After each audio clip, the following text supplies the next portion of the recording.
What do you think of when you hear the word mentor? Well, for me, I think of words like guidance, motivation, support, role model, all of which come to mind.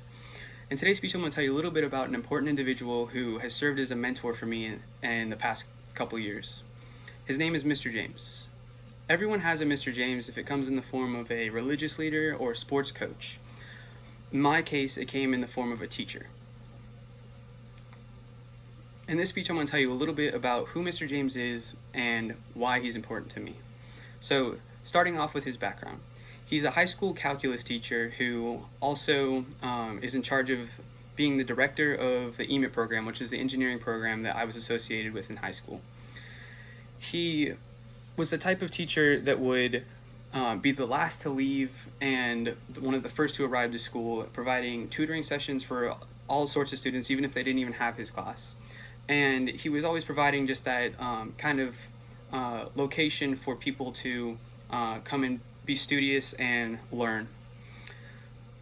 He also had empathy, so he was able to point out when students were having a bad day and help them out in general, and ask them if they were okay, and just cared about students as a whole.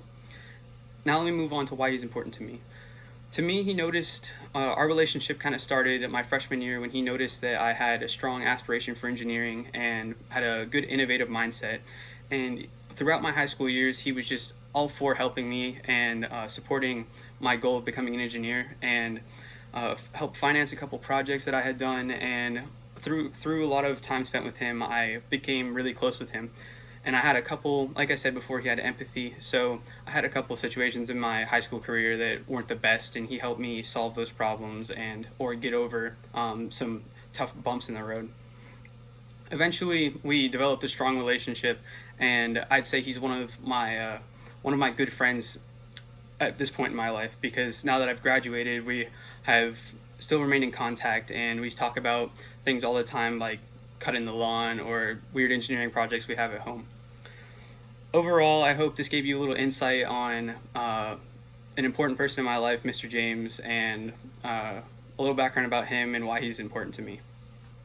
Moving back to that question I asked at the beginning of what comes to mind when you hear the word mentor. Well, for me, the first thing that pops in my mind is Mr. James. And this is actually him right here next to me and a couple other the graduates in the program I was in. And he's just an overall great person. Thank you for listening.